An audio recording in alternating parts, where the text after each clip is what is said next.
स्वाध्याय टीवी।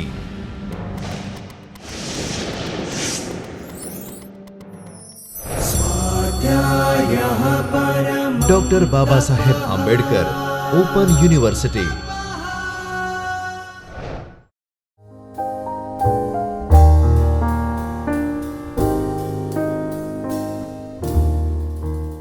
નમસ્તે મિત્રો, શેની ચર્ચા ચાલુ છે? કિંમતો વધે છે એની, આપણને આપણી આવક ઓછી લાગે છે એની. ઘણી વખત આપણે ચર્ચા કરીએ છીએ કે ગવર્મેન્ટ જોબ હોય તો સારું.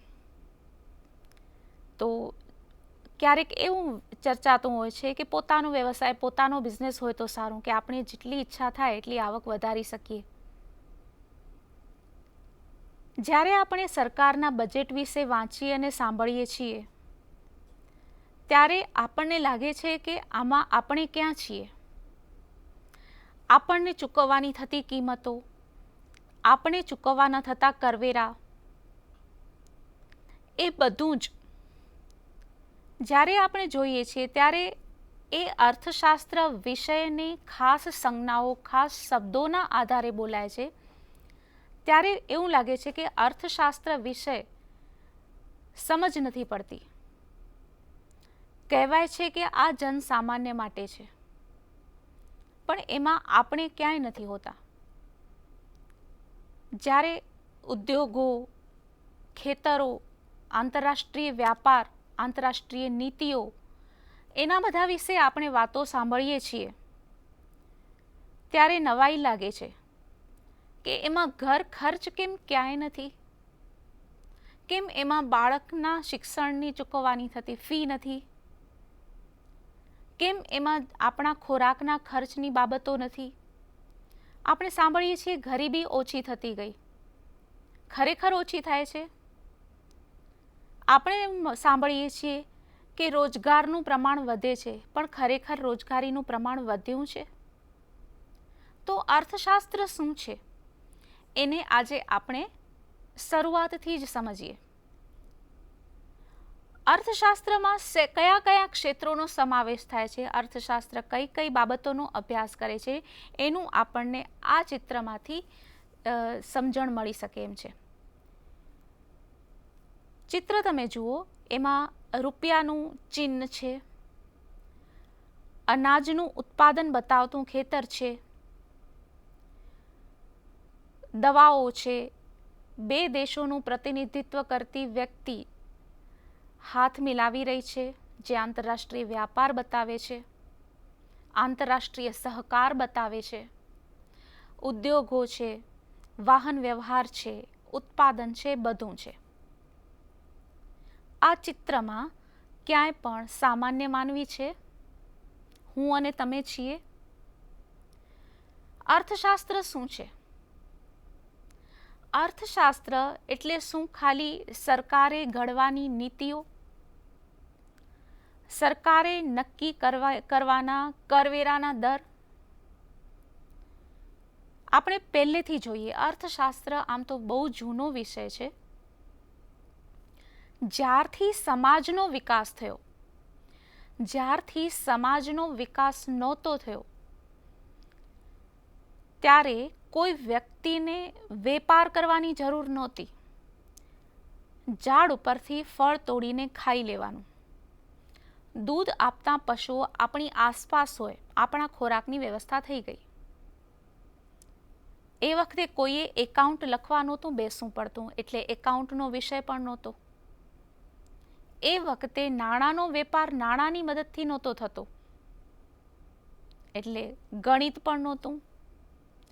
તો તેમ છતાં અર્થશાસ્ત્ર ક્યારે વિકસ્યું? કે જ્યારે સમાજ વિકસ્યો, જ્યારે ઉત્પાદનના સાધનો ઉપર માલિકી નક્કી થઈ કે આટલી ગાય મારી, આટલું ખેતર મારું, આ દેશ તમારો, આ દેશ મારો, આ દરિયા કિનારો મારો, પેલો તમારો. તો જ્યારથી સમાજ વિકસ્યો તે પછીથી વેપાર વિકસ્યો.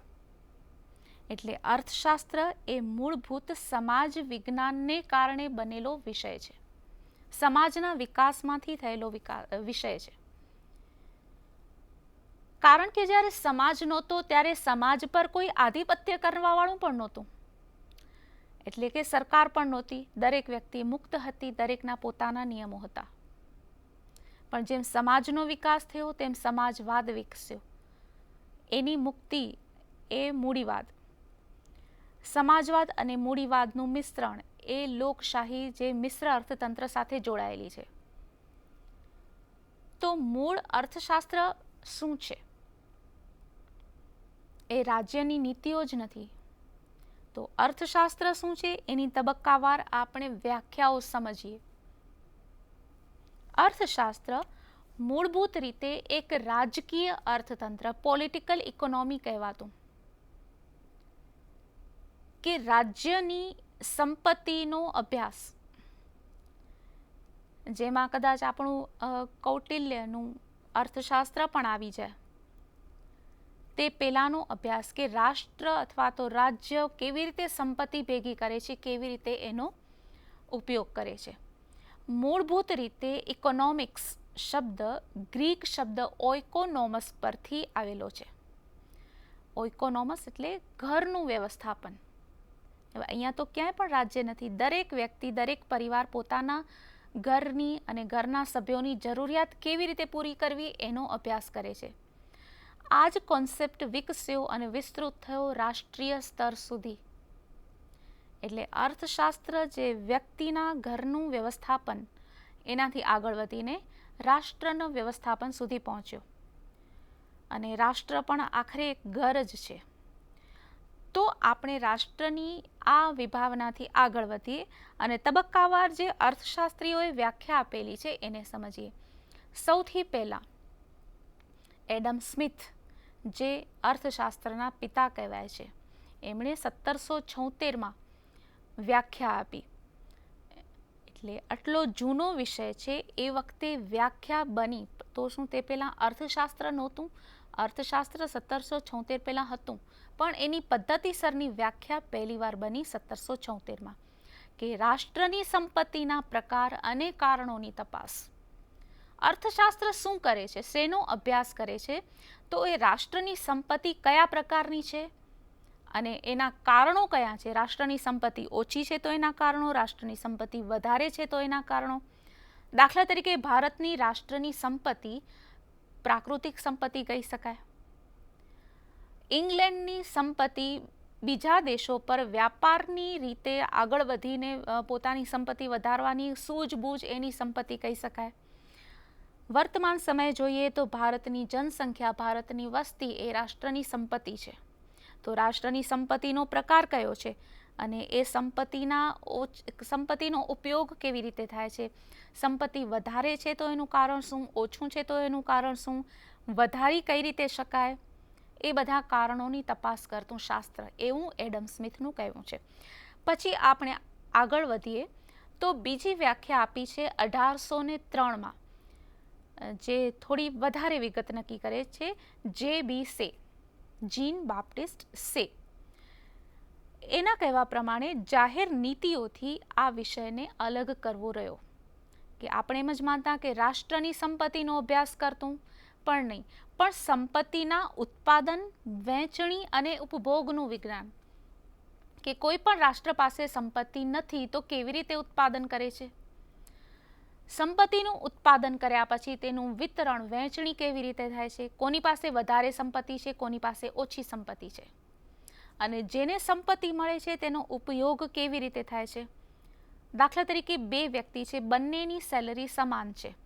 ક્યારેક આપણે લાગે કે એટલી જ સેલરીમાં, એટલા જ વેતનમાં એ વ્યક્તિનો પરિવાર વધારે ગુણવત્તાવાળું જીવન જીવે છે, તો બીજી વ્યક્તિ એટલી જ આવકમાં એનું જીવન ગુણવત્તાપૂર્ણ નથી. તો સંપત્તિ કમાવી, સંપત્તિનો ઉપયોગ કેવો કરવો, એ બધાનો અભ્યાસ અર્થશાસ્ત્ર કરે છે. આગળ વધીએ, આપણે ત્રીજી વ્યાખ્યા જોઈએ. ત્રીજી વ્યાખ્યા છે 1844માં મિલ નામના અર્થશાસ્ત્રીએ આપેલી છે, કે સંપત્તિના ઉત્પાદન માટેની માનવજાતની સંયુક્ત કામગીરીમાંથી ઊભી થતી ઘટનાઓ પાછળના નિયમો જાણવાનો પ્રયાસ કરે છે અર્થશાસ્ત્ર. જ્યારે કોઈ એક વ્યક્તિ, જેમ આપણે કહ્યું કે જ્યારે સમાજ નહોતો વિકસ્યો ત્યારે દરેક વ્યક્તિ પોતાની જરૂરિયાત પોતે પૂરી કરતી, પોતાનું કાપડ પોતે વણતી, અનાજનું ઉત્પાદન પોતે કરતી, દરેક પોતાનું મકાન પોતે બનાવતી, તો એમાં વ્યાપાર નહોતો થતો. પણ જેમ આપણી જરૂરિયાતો વિકસી તેમ સંપત્તિના સર્જનની કામગીરી સંયુક્ત બની. જ્યારે દુકાનદાર પાસે કોઈ ગ્રાહક જાય છે તો ગ્રાહક એ દુકાનદારને તેનો વેપાર કરવામાં સહાયક બને છે. આપણે ઘણી વખત જોઈએ છીએ કે કોઈ સારા વ્યાપારી છે એ પોતાના કાયમી અને સારા ગ્રાહકોને શુભેચ્છારૂપ ઘણી બધી ભેટ પણ આપતા હોય છે. એનું કારણ કે વેપાર એ પણ સહકારથી થતી વસ્તુ છે. અનાજનું ઉત્પાદન સહકારથી થતી વસ્તુ છે. તો વ્યાપાર કે સંપત્તિનું ઉત્પાદન એ સંયુક્ત કામગીરી છે, માનવ જાતની સંયુક્ત કામગીરી. એમાં સામાન્ય વ્યક્તિ પણ આવે અને રાજ્ય પણ આવે, એટલે કે સરકાર પણ આવે. સરકાર અને પ્રજા એ બંનેની સંયુક્ત કામગીરી, એટલે કે માનવ જાતની સંયુક્ત કામગીરીમાંથી જે ઉત્પાદન થાય છે. સંપત્તિના ઉત્પાદન માટે સંયુક્ત કામગીરીમાંથી જે ઘટનાઓ ઊભી થાય છે એના નિયમો જાણવાનો પ્રયાસ થાય છે. તો શા માટે આ ઘટના બની, શા માટે આમાં ફેરફાર કરી શકાય, કારણ કે ભવિષ્યમાં પણ ઉત્પાદનની પ્રક્રિયા અને સંયુક્ત પ્રયાસો ચાલુ રહેવાના. તો આ ઘટનાઓના અભ્યાસમાંથી આપણે ભવિષ્યની ઘટનાઓ માટે તૈયાર રહેશું. તો આ ઘટનાઓનો અભ્યાસ કરે છે અર્થશાસ્ત્ર.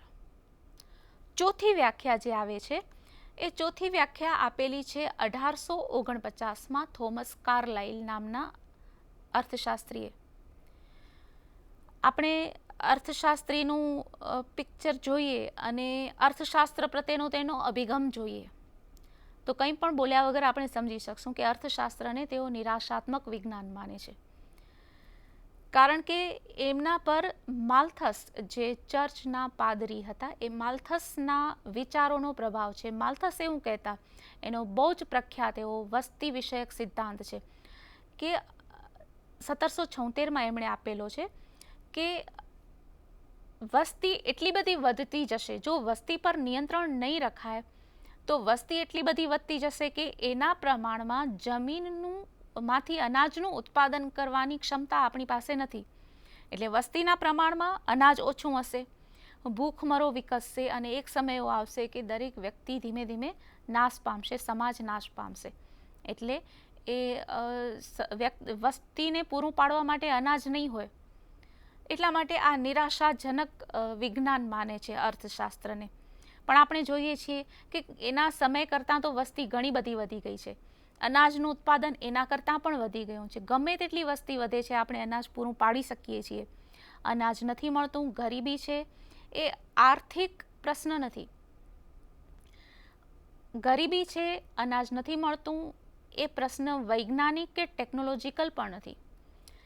એ પ્રશ્ન ઊભા થાય છે વહીવટી અસમર્થતામાંથી અને કદાચ ક્યારેક રાજકીય કારણોસર. પણ તેમ છતાં આપણે શુદ્ધ રીતે કોઈ પણ પ્રકારના પૂર્વગ્રહ વગર વાત કરીએ તો અત્યારે એટલું આપણી પાસે અનાજ વિશ્વ પાસે છે કે વિશ્વની વ્યક્તિને ખોરાક પૂરો પડી શકે, કારણ કે આપણે ટેકનોલોજીનો ઉપયોગ કર્યો છે. વસ્તી વધે છે અને ટેકનોલોજીને કારણે આપણે અર્થશાસ્ત્રની વ્યાખ્યામાં થોડો ફેરફાર કરીને સમજવી પડે. તેમ છતાં વિજ્ઞાનને કોઈ ફિલિંગ્સ નથી હોતી. વિજ્ઞાન એ સારું કે ખરાબ નથી હોતું, એ નિરાશા ઉત્પન્ન કરે એવું વિજ્ઞાન નથી હોતું. વિજ્ઞાન આપણને જ્ઞાન આપે છે, સમજ આપે છે. એટલે અર્થશાસ્ત્રને નિરાશાજનક વિજ્ઞાન ન કહી શકાય. ઉલટાનું કદાચ એમ પણ બની શકે કે એ સમસ્યાઓ છે, ધારો કે આપણી પાસે સમસ્યા છે કે અનાજનું ઉત્પાદન ઓછું છે, તો એ સમસ્યામાંથી આપણે ઉપાય શોધવાના પ્રયત્નો કરીએ છીએ અને એના કારણે જ આપણે અનાજનું ઉત્પાદન વધારી શક્યા છીએ. પણ અત્યારે આ સમયે આપણે અર્થશાસ્ત્રની વ્યાખ્યાઓ જોઈએ છે, એટલે વ્યાખ્યા કઈ રીતે તબક્કાવાર પરિવર્તિત થઈ એનો આપણે અહીંયા અભ્યાસ કરીએ છીએ. આગળની વ્યાખ્યા જોઈએ તો આગળની વ્યાખ્યા છે 1890ની, જે માર્શલની વ્યાખ્યા કહી શકાય કે અર્થશાસ્ત્ર એ માનવ જીવનના સામાન્ય વ્યવહારોનો અભ્યાસ કરે છે. ભૌતિક સુખાકારી મેળવવા અને તેના ઉપયોગ સાથે સંબંધિત વ્યક્તિગત બાબતોનો નજીકથી અભ્યાસ કરે છે. તેથી એક બાજુ તે સંપત્તિનો અભ્યાસ કરે છે અને બીજી બાજુ વધુ મહત્વનો માનવનો અભ્યાસ કરે છે. અહીં માનવની એન્ટ્રી થાય છે કે મનુષ્યનો અભ્યાસ કરે છે કે મનુષ્ય કેવી રીતે સંપત્તિ કેવી રીતે મનુષ્ય મેળવે છે. આપણને એમ થાય છે કે ભૌતિક સુખાકારી એ વાસ્તવિક સુખ નથી, પણ જે વસ્તુમાંથી ભૌતિક સુખાકારી જીવનની ગુણવત્તા વધે, જે નાણાંના ઉપયોગથી ખરીદી શકાય, એ સુખાકારી તો આપણે માપી શકીએ છીએ. બાકી વ્યક્તિગત સુખ વ્યક્તિના પોતાના સંજોગો અને પોતાના દ્રષ્ટિકોણ અને પોતાના વિચારો પર આધાર છે. પણ જ્યાં દરેકની સરખામણી કરી શકાય છે, જેનું સુખ માપી શકાય છે, એવા ભૌતિક સુખોને મેળવવા માટે કેવી રીતે વ્યક્તિ જીવન વ્યતીત કરે છે અથવા તો જીવનમાં શું કરે છે, એ પ્રકારના માનવ જીવનનો અભ્યાસ કરે છે.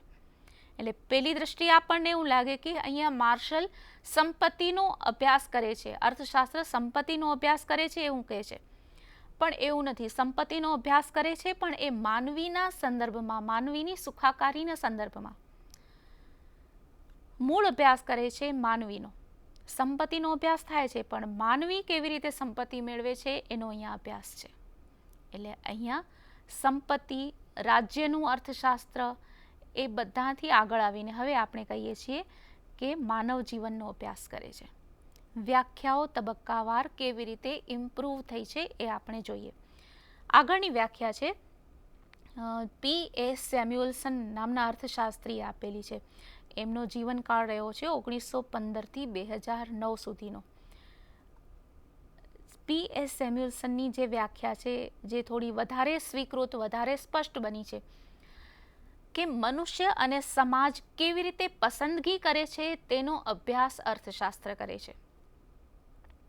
ઉત્પાદનના દુર્લભ એવા સાધનો જેના ઘણા જુદા જુદા ઉપયોગો છે, તેનો વસ્તુઓના ઉત્પાદન માટે અને વપરાશ માટે નાણાંનો ઉપયોગ કરીને કે કર્યા વગર કેવી રીતે ઉપયોગ કરે છે તેનો અભ્યાસ અર્થશાસ્ત્ર કરે છે. એટલે P.A. સેમ્યુઅલ્સન કહે છે કે અર્થશાસ્ત્ર પસંદગીનું શાસ્ત્ર છે. શેની પસંદગી કરવાની છે? કઈ પિક્ચર જોવી? પસંદગી કરવાની છે કે આપણી ઘણી બધી જરૂરિયાતોમાંથી કઈ જરૂરિયાત પહેલાં સંતોષવી. બાળકને ભણવાની માટે ફીનો ખર્ચ પહેલાં કરવો છે કે ઘર માટે અનાજ પહેલાં લેવું છે કે ઇલેક્ટ્રિસિટીનું બિલ પહેલાં ભરવાનું છે? આપણી ઘણી બધી જરૂરિયાતો છે. કોઈ ટીનેજરની જરૂરિયાતો હોઈ શકે કે સ્કૂલમાં, કોલેજમાં ફી ભરવાની છે, નવો ફોન ખરીદવાનો છે, ઇન્ટરનેટ અપડેટ કરાવવાનું છે, એ બધું. તો જરૂરિયાતો ઘણી હોઈ શકે. વ્યક્તિની જરૂરિયાત હોઈ શકે, તેવી જ રીતે રાષ્ટ્રની જરૂરિયાત હોઈ શકે. જરૂરિયાતો છે સરહદો પર શાંતિ જાળવવા માટે લશ્કરને પૂરતા સાધનો આપવા. બીજી જરૂરિયાત છે કે કુદરતી આપત્તિ સામે દેશના જુદા જુદા ભાગોમાં જે કામગીરી ચાલી રહી છે તેના માટે સાધનો ફાળવવા. ત્રીજી જરૂરિયાત છે કે દેશમાં અનાજનું ઉત્પાદન વધારવું, સડકોનું ઉત્પાદન વધારવું, ટેલિકોમ્યુનિકેશન વધારવું. તો આ બધી જરૂરિયાતો છે, એમાંથી આપણે પસંદગી કરવી પડે છે કે કઈ જરૂરિયાત પહેલાં પૂરી કરવી. શા માટે પસંદગી કરવી પડે છે? બધી જરૂરિયાતો એકસાથે પૂરી ન કરી શકાય. નહીં કરી શકાય કારણ કે આપણી પાસે જરૂરિયાતો પૂરી કરવા માટેના સાધનો ઓછા છે. પહેલી વાત, આપણી પાસે સમય હંમેશા નિશ્ચિત હોય છે, 24 કલાકમાં. એનામાં ઉત્પાદનના સાધનો નિશ્ચિત છે. ઉત્પાદનના સાધનો એટલા માટે આપણને ઓછા લાગે છે કે આપણી જરૂરિયાતો વધી ગઈ છે. જ્યારે દરેક વ્યક્તિ પાસે 2 થી 3 ટેલિફોન નહોતા અથવા તો ફોન નહોતા, મોબાઈલ ફોન નહોતા, ત્યારે આપણી જરૂરિયાત ઓછી હતી. જ્યારે નજીકમાં જ વ્યવસાયનું અને સ્થળ અને ઘરનું સ્થળ હતું ત્યારે આપણને વાહનની જરૂરિયાત ન હતી. આ બધા કારણોસર આપણી જરૂરિયાતો વધતી ગઈ છે. ધારો કે કોઈ વ્યક્તિનું ઘર અને વ્યવસાયનું સ્થળ એક જ હોય, નજીક હોય, તો ઘણી બધી જરૂરિયાતો ઘટી જાય. આપણું જીવન સાદું હોય અને ઓછા કપડાં અલગ અલગ કલરના, અલગ અલગ ઋતુ પ્રમાણેના ન હોય તો જરૂરિયાતો ઓછી થતી જાય. પણ આપણી જરૂરિયાતો વધતી ગઈ છે. તો એના માટે કરીને તો બીજી બાજુ જનસંખ્યાનું પ્રમાણ પણ વધતું ગયું છે. દરેકને અનાજ પૂરું પાડવું છે, દરેકને રહેવા માટે મકાન પૂરું પાડવું છે, પણ જમીન તો એટલી જ છે જેટલી ઈસવીસન પૂર્વે 2000માં હતી અને અત્યારે 2000માં છે. જમીનનું પ્રમાણ નિશ્ચિત છે. તેમ છતાં આપણી જરૂરિયાતો વધતી ગઈ છે, એટલે પસંદગી કરવાની રહેશે કે પહેલાં કઈ જરૂરિયાત પૂરી કરવી. સરકાર અને રાજ્ય નક્કી કરવું પડે છે કે પહેલાં કયા સમાજની જરૂરિયાત પૂરી કરવી, પહેલાં શાળાએ જતાં બાળકોની જરૂરિયાતો પૂરી કરવી કે પહેલાં ઉચ્ચ શિક્ષણ મેળવતા બાળકોની જરૂરિયાતો પૂરી કરવી. આમ આપણે પસંદગી કરવાની રહે છે. આપણી પાસે સમય છે, એ સમય કઈ જગ્યાએ ઇન્વેસ્ટ કરવો, આપણી પાસે બચત છે, એ કઈ જગ્યાએ રોકાણ કરવી. દરેક વખતે આપણે પસંદગી કરવાની હોય છે, દરેક વખતે સરખામણી કરવાની હોય છે કે પહેલાં આ જરૂરિયાત કે પહેલાં પેલી જરૂરિયાત. તો આ સ્થિતિનો અભ્યાસ કરતું શાસ્ત્ર એટલે કે પસંદગીનું શાસ્ત્ર છે અર્થશાસ્ત્ર. પસંદગીનું શાસ્ત્ર કયું છે પીએસ સેમ્યુઅલ્સને. આગળ આપણે જોઈએ 1932માં લાયોનલ રોબિન્સ જે અર્થશાસ્ત્રની વ્યાખ્યા આપે છે કે અર્થશાસ્ત્ર માનવ વર્તનનો અભ્યાસ કરે છે. કયા પ્રકારનું માનવ વર્તન છે કે જરૂરિયાતો અને વૈકલ્પિક ઉપયોગોવાળા અછતવાળા સાધનો વચ્ચેના સંબંધ તરીકે માનવ વર્તનનો અભ્યાસ કરે છે. આપણે સંપત્તિનો અભ્યાસ નથી કરવાનો, આપણે ખેતરોનો અભ્યાસ નથી કરવાનો, પરંતુ કારણ કે એ માનવીની પસંદગીમાં, વર્તનમાં, નિર્ણયમાં એ ખેતરોનો અનાજનું ઉત્પાદન આવે છે, કાપડ અને કાપડ ઉદ્યોગ આવે છે, આ વાહનો અને વાહન વ્યવહાર આપે છે. એટલા માટે આપણે માનવ વર્તનનો અભ્યાસ કરીએ છીએ કે કોઈ પણ વ્યક્તિ કેવી રીતે વર્તન કરે છે.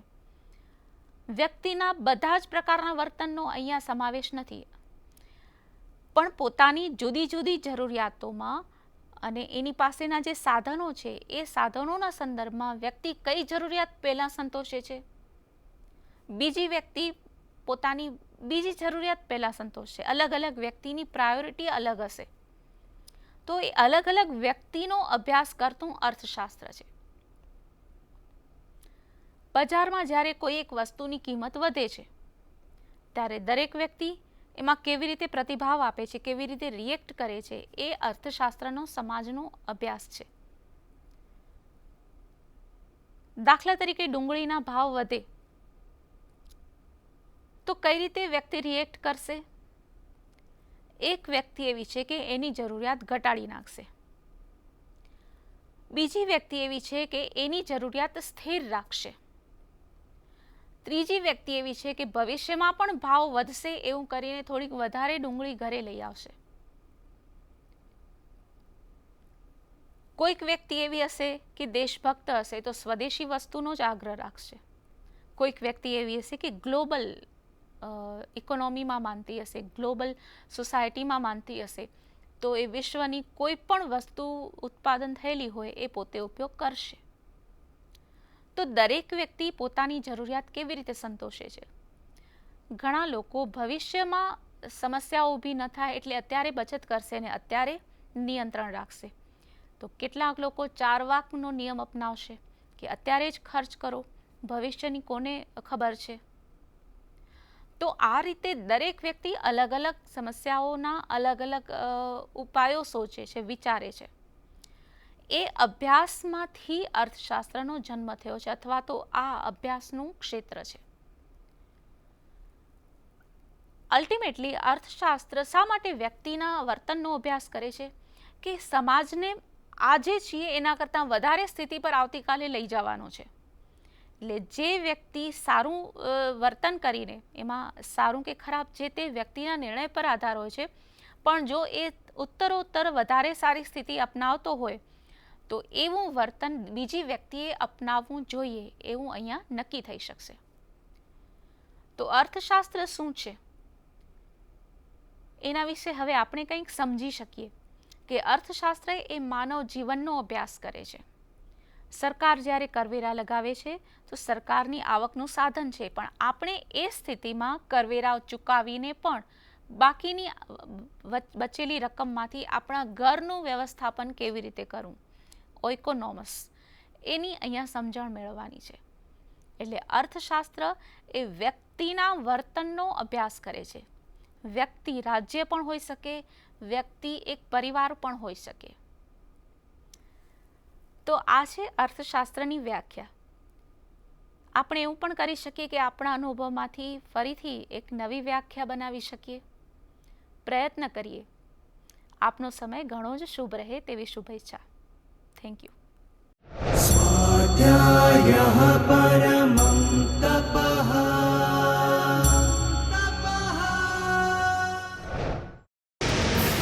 સ્વાધ્યાય ટીવી